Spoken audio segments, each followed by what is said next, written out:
L'Australie demande de l'aide aux voitures électriques. Face à des problèmes de réseau de plus en plus réguliers, l'Australie a annoncé qu'elle allait demander de l'aide aux VE. L'idée est simple, permettre aux modèles équipés de la recharge bidirectionnelle d'alimenter le réseau électrique. Ouais, bah ça c'est marrant parce que les Australiens ils font pas trop d'efforts pour les VE.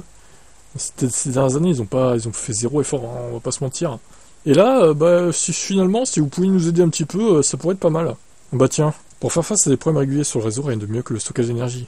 L'État d'Australie méridionale a justement fait installer des grandes batteries connectées capables de stocker jusqu'à 150 MWh d'électricité à la centrale de Rossdale Power Reserve.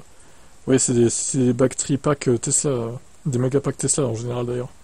Ça permet de s'assurer que l'énergie renouvelable reste stockée pour être utilisée à la tombée de la nuit, ou lors des journées les plus chaudes. Certains particuliers ont également installé des systèmes de stockage directement à leur domicile. Ils peuvent même gagner de l'argent en distribuant l'électricité dans le réseau. Mais il existe d'autres sources d'énergie, comme les VE, avec V2L, et V2H, V2G.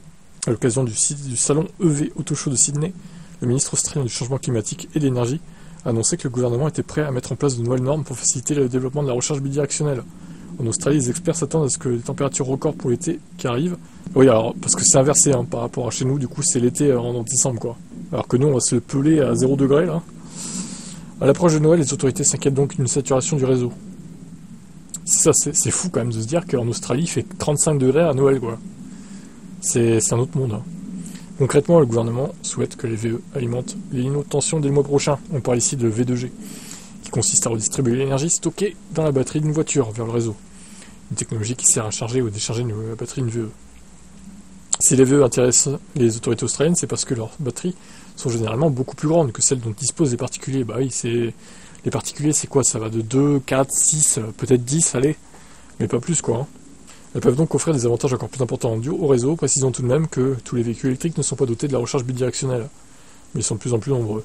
Alors, du coup, les propriétaires des Leaf, Mitsubishi Eclipse Cross Hybrid rechargeable pourront alimenter le réseau, et Kia EV9, EV6, Hyundai Ioniq 5 et 6 sont équipés de la fonctionnalité V2H et peuvent alimenter une maison en cas de coupure. D'ici quelques mois, d'autres modèles arriveront sur le marché.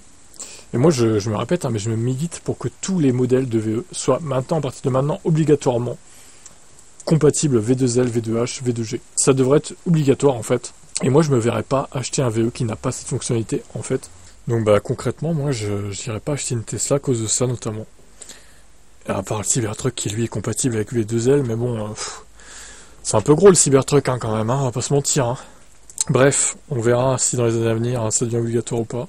De toute façon, les constructeurs, ils l'ont compris, que c'était un outil, quand même, qui était très demandé par les gens aussi, quoi, qui cherchent un VE. Et ça le sera de plus en plus, à mon avis, dans le futur. Allez, ciao.